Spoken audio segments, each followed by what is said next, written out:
Hey, hey, hey, Savvy Squad. Welcome to another episode of the Dr. Sav Talks Money YouTube and podcast. I have a special guest with me today, but before I introduce her, I want to remind you of our mission. Our mission is to empower women to approach money confidently, to reframe their financial habits, and to build a future where money is a tool for opportunity and security. Now, our special guest is Nia Adams. She is a certified financial education instructor. And today we are going to talk about all things overcoming money mistakes and setting financial boundaries.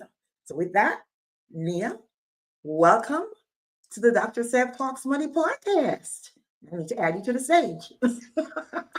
Hello, hello. So, Nia, I want you to tell us a little bit about who you are and what you do. So I'm Nia Adams, your coins confidant.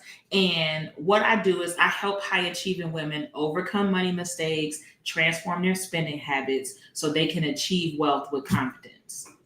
Okay, awesome. And later we're going to be sharing Nia's all of her contact information where you can find her all over social media. So you can follow her and learn from her, be part of her programs or whatever it is that she's putting on.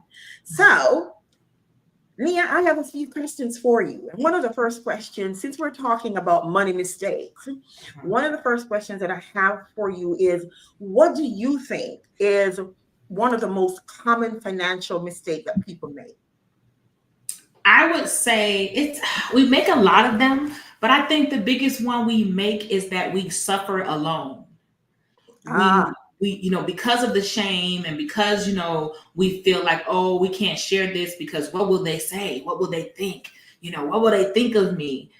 We suffer alone. We don't talk about it to anybody. We go in silence when there are probably programs or just even having support during a time like that is very important, but we'll just suffer and continue to dig the hole and avoid actually starting the process to take on the money mistakes. yeah, I totally agree because when we do that, we think we are the only one Yes. going through that, right? And so Mhm. we stay isolated. And when we could have help, there's so many avenues for help, but we never tap into them because we think we're the only one. Mhm. So yeah, I can see that. So what are some things that they can do to begin to recover from those financial mistakes? So first, I want to say, as a recovering sufferer in silence myself, um, the first thing that I had to do is give myself grace. I had to learn to give myself grace and accept the fact that when I started learning how to ride a bike, did I get it the first time? Like the first time I got on that bike, did I get on there and just go down the street? Like, no. I had to learn it. It was a process. Maybe I fell off, I scrapped my knee. Understand that it's going to be a process and give yourself grace that it's not going to happen overnight. You're not going to become an expert overnight, and that's completely okay. And then Wow. just being honest, like, and then the next thing we have to do is we have to take a clear picture at what it is we're dealing with, because I can't tackle something that I don't know is there. So and that's a big and vulnerable step that a lot of people have a problem with, because it's like, okay, now that I'm looking at it, now it's really real. Like now I'm uncomfortable, and we don't like sitting in that uncomfort. So I think that those are the first two steps right there. Before you do anything, stop and give yourself grace, because you're human. Yeah. So many gems. So many gems. Yes. There's not one person on this earth who has not made financial mistakes. None. So I don't know why society makes it seems like it's taboo to talk about money or to talk about the things that we've done that we wish we hadn't done. Because yes, there's a learning curve and there is lesson to be learned from every mistake that we make. But we are not isolated and we shouldn't isolate ourselves. Find the group that you feel comfortable with because they are there, they exist. Nia has programs where she does paid and free services. And if you are wanting to join in her group, go ahead and do that. this is a no shame zone, okay? Because Absolutely. both of us are recovering. And I say recovering, we're not recovered, we're recovering from our financial mistakes. And as we grow and we learn, we are sharing with other people. So if that's you, please join a group that you can share what you're going through to help you recover from those mistakes, because they're all recoverable. Is that a Mhm. word? Yes. It's a word today. We're making it a word. Yes. So, all right. So let's talk about turning setbacks into comebacks. And I know you and I could talk about that all day because, again, we are the prime example of that, right? But can you share an example of a client or even your personal story where you turned a financial mistake into a valuable learning experience? So I can do both, but I'll talk about my client first because I love like to see people make the transformation and have like those aha moments. So I have a client, we'll call her Monica. We'll call her Monica. So Monica is my client, and Monica, she looks good on paper. So, she looks good on paper. She checks all the boxes, we'll say. And so the one people on the outside would think that Monica has it all together, everything's intact. In reality, Monica never learned about personal finance. She grew up being the older sibling, so she was used to being the only person, like people looked to her as the one in the family who had it all together. So she took that burden on herself. So as a result, not only was she struggling with her finances, she was giving out money and helping other people because she felt obligated to do so. And so the aha moment that I helped her realize is that, one, calculating that money that's going out to other places and how far it's setting her back on her own goals. Yes. Her having the aha moment to realize that at the end of it, a lot of it dated back to her lack of confidence.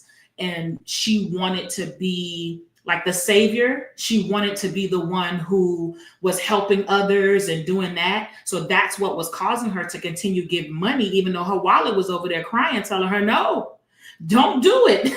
You know what I mean? So for me, that aha moment was for her, because once she realized that, she actually signed up like for therapy. So not with me, because I'm not a therapist, but she actually ended up going to therapy so she can work on her confidence, because it was translating in how she was using her money. And she had to learn that powerful word, no. Oh my, a So to complete me, sentence, right? it was a lot of growth though, because she realized that her dishing out money was only dragging her. Like her goal was here and she was steady moving further and further back, feeling frustrated, overwhelmed. So it was a necessary revelation. We'll say that. Yes. Man, you said something about the savior complex. A lot of us have it. Yeah. Especially when we are the ones who are maybe more successful, quote unquote, in our family. Correct. And we feel so obligated to reach back and give, so, to the detriment of our financial futures. Mm-hmm. But there is a reason why they say in the airplane, put your own mask on first before you can help somebody else. Yeah. And I think the same applies to our finances, where we need to make sure that we are in a good place before we try to help other people, because then we're derailing ours and theirs. Because we're not healthy in our financial approach, we're not healthy in our finances. So that is so awesome that you share that, and I'm glad that your client was able to realize that in order for her to help and others. it was a relief for her because she was also the oldest sibling. So she had that on top of being, sometimes when you're the oldest, you have like additional responsibilities, or you're looked at as it's your responsibility to help do this. Like you are the one in the family. Yes. And you also mentioned therapy, which I want to bring up. I'm going to be having some therapists too on the program in December and maybe January, because that is such a needed thing along with our finances, coupling our financial education and financial literacy and the coaching with finances, along with getting the therapy. It is so very powerful to couple those, because the therapy help us understand the underlying reasons why we do what we do. Because nobody gets up and say, I want to file bankruptcy, or I want to be bankrupt. Nobody gets up and say, I don't want to save money, or I want to be in debt. Nobody gets up and say that. But understanding why we make decisions that are counter to our goals, getting into therapy, financial therapy, and understanding that can only be a tool that will help us, be our best selves. So I'm glad that you mentioned that she also went to financial therapy. She did, and she's definitely a better person because of it. Awesome. So I still have more questions. So we said this section is about overcoming money mistakes and setting financial boundaries. So let's talk about well, before we do that, let's talk about the shame cycle. Let's talk about breaking that cycle. Many people feel embarrassed about their past money mistakes. So you shared some things. What are some other things that they can do to overcome that shame and take positive action to understand that they're not alone? And this shame is something that is manufactured, really, based on society, based on movies, based on what social media says, based on what some of these gurus that are not qualified to speak about personal finance because they've never been trained, but they have a big audience and they say these things that really contribute to the shame that people feel. So let's go back to the question. Many people again feel embarrassed about. No, I understand. That's the soapbox of mine too. Like, it's like, come on, like they're making it worse. Yes, they are, because they're not trained. They have a big audience, but they're not trained to work with people on their personal finance. But that's a story for another day. So what are some things that they can do to overcome that shame and take positive action? So one of the things I do to let people know that they're not alone when I talk to my clients is think about the timeline. And so a lot of my clients are women. So one of the things that I teach them is women didn't get the ability to have a credit card or bank account on their own without a cosigner until 50 years ago. Yes. That's it. Yes. So when my mother was born, she couldn't have a bank account. And so for those of you my age, younger, older, at the time 50 years ago, obviously she wasn't able to focus on budgeting. She was surviving and, trying to make sure that she got by. So to think that at this point you should be an expert already is putting a lot of unnecessary pressure on yourself. Yes. The next thing is a lot of us didn't learn, and I don't say it to make it a blame game, like not as a point to say, oh, well, they should have taught me or this person should have taught me, but more so in the sense of, okay, I don't know. So how can I expect myself to be an expert at this? And then next, I do feel like it is just now becoming, I guess, not popular, but more well known that it's not just about budgeting. It's not just about getting money, that there are a lot of childhood traumas and other things that affect how we move with money. So to me, just realizing those three things in the beginning makes you feel like, oh, so like, wow. Like, so you definitely not alone. There's definitely millions that can walk strong with you. So knowing that, I think, also takes a little bit of the pressure off. Two, you got to get in a community of like-minded individuals who are not going to discourage you, who are not, talking bad because you're not doing this thing because you're on a budget this month. People who are also leveling up, people who are where you want to be, because real money, I was having this conversation today, you can't see it. You can't see real money. You can't see real wealth. So it's hard to figure out who that person is. It's hard to see who those people are. So you need definitely a level of discernment, Yeah. Yeah. Man, she is dropping gems. Okay. She is dropping gems. Okay. So I have a couple more questions for you. So let's talk about the financial barriers or boundaries. What are some practical steps that people can take to communicate financial boundaries with family and friends, and especially during the holidays? I don't get it. Yeah. No, I'm just joking. That works too. But right. So for one, the things that sometimes if you're a gift giving person and you love to give gifts, but maybe financially you just don't have it, you don't have to give all the gifts. Like, I know it's on the calendar. I know the calendar say December 25th, but you're the CEO of your wallet and you can decide to give gifts whenever you want to give gifts. So taking control over when you give gifts. Because I don't know about you, Dr. Sam, but if I get a gift on Monday, I'm not gonna be like, oh my God, this is not on Christmas. I am not gonna take this gift from you today. I can't believe, you know what I'm saying? So just owning the fact that if you don't have it, you don't have it, and being more strategic about how you give gifts as a whole, looking for sentimental gifts, things that really are from the heart, but maybe not super expensive. Setting a budget for how many people, maybe all the children get gifts. Maybe we're doing Secret Santa this year, as opposed to every person get a gift. Maybe we're writing each other letters, we're making crafts, just getting creative sometimes, shopping the day after the holiday, especially if it's somebody that you're not going to see until after Christmas. Why do they have to get their gift bought while all the prices are the highest? Wait till they're 75% off, so that you can get that gift at a lower price for just regular, everyday, not around the holidays.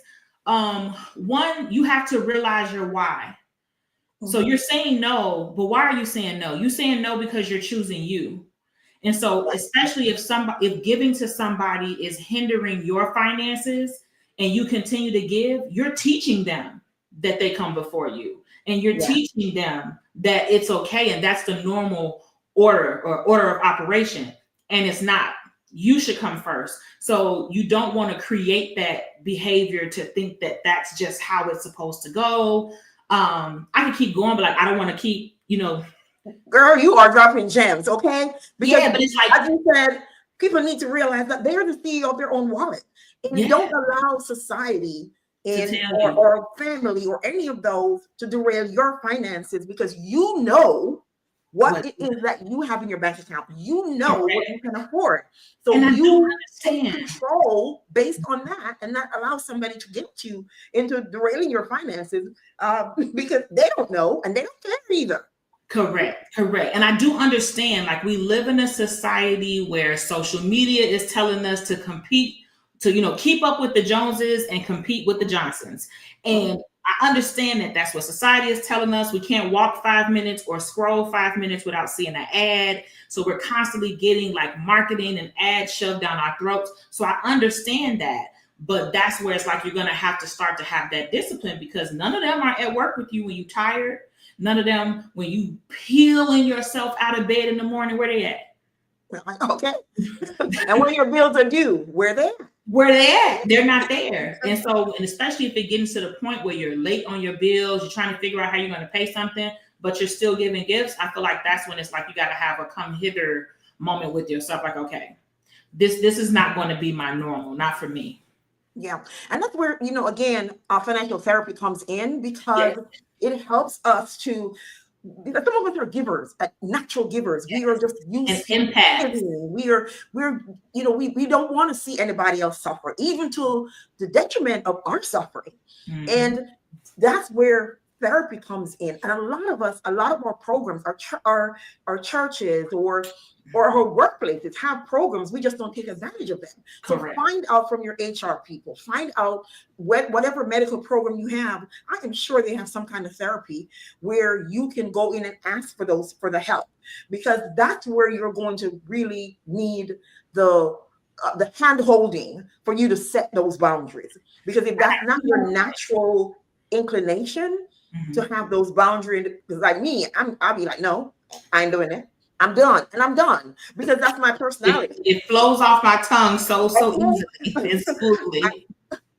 I choose my yes and I choose my no, but not everybody's like that. No. So I'm trying to teach my daughter the same thing: is just because somebody gives you a gift doesn't mean you have to in turn give them a gift. And it's hard for people. That's what I was going to go to. That was one of my next ones. When somebody does something for you, there is no rule that says you have to immediately pay them back. Yes. Accept and receive the help. Acknowledge that you need other people and that it's okay to receive help from others. And that goes into hyper independence also. That was the two I was going to say. Yeah, I actually have a session coming up this month where I'm going to be talking about the dark side of reciprocity. I said that word right this time. The dark side of reciprocity, because there is a dark side to that. And I want to talk about some things that traps us, where we find ourselves in that vein of reciprocity during the holiday. And there's so many ways that come about, even the workplace. And so we have to be looking for those red flags. And that's why listening to programs like these help us to start collecting those gems and those reminders, because at the time this happens, you remember, hey, remember Nia and Dr. Sev talking about that thing. Let me go back and look at that episode. Or I remember they said XYZ. So feeding yourself and feeding your spirit and your mind with this kind of content can only help you help with those financial boundaries. And as you continue to listen and continue to feed your spirit, you get stronger and stronger. And of course, financial therapy. Yeah, like me right now, it's the holidays. So I still work a 9 to 5. So everybody's decorating their door. They're having a door decorating contest. Then we got the holiday party. Then they got treat week. And they have all these things. Only thing I'm participating in is the holiday party. My door is bare. My office is bare. And it was like, girl, where your decorations? At the store. Where they will stay. I'm having a dinner. I didn't decorate my house, but I'm having a dinner this Saturday. She's like, are you going to make it festive? I said, no, take a good look around, because this is the exact same living room you're going to see when you come for dinner. It's about fellowship. It's not about how festive my house looks. Yes. That's not where you're coming. Yeah, and that competitive spirit too during the holidays, or even for any like a vacation and so many other things. There's so many places where we can get trapped into spending more than we need to. And we're going to be talking about this all through December and onwards. And I'm going to be sharing where you can follow Nia in a little bit. So I have one more question, and this one is about navigating pushback. How can someone handle the guilt or resistance that comes when they try to enforce those new financial boundaries? Because you're going to be guilty. Okay, be prepared. Like I was about my door. Yeah. So eventually you'll get to a point where you don't care, because your confidence level has boosted. You're realizing the different parts and how they play into your journey. So you'll reach a point where you're like, and whatever, because you know that at the end of the day, you are the one who has to fund it. And so when you're looking at how to deal with pushback, I'm going to say for you to understand where the pushback is coming from.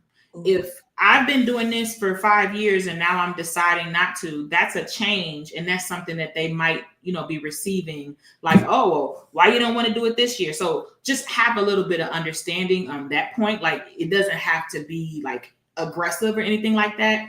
The next thing I'm going to say, again, it might sound like a broken record, but remembering your why, and so communicate it clearly. Make sure that they're understanding. You're not just, but just like, no, I can't do it, And if they can't understand you expressing that you can't do something, I'm kind of they should be getting a side eye anyway, but that's just me. If I tell you I can't do something and you're like, oh, well, you need to, but I just told you I can't. Yeah. So now I have to side eye you because you're not respecting my boundary. And so that's what it really breaks down to. Yeah. And then they become a bully in your life because they're trying to tell you what you could not do. And listen, baby, it's my money. Here's the thing. They probably already was a bully, but you had been given into it. It didn't seem like they were one because you were doing what they wanted you to do. Yes. So it might reveal a lot of things. I tell people all the time, personal finance is a soul searching, self-awareness journey. So you will realize some people that's like, oh, I didn't even know. Okay. All right. Yeah, we're going to have some talks too about, all the different ways, the different types of the ways that people can sabotage your financial journey.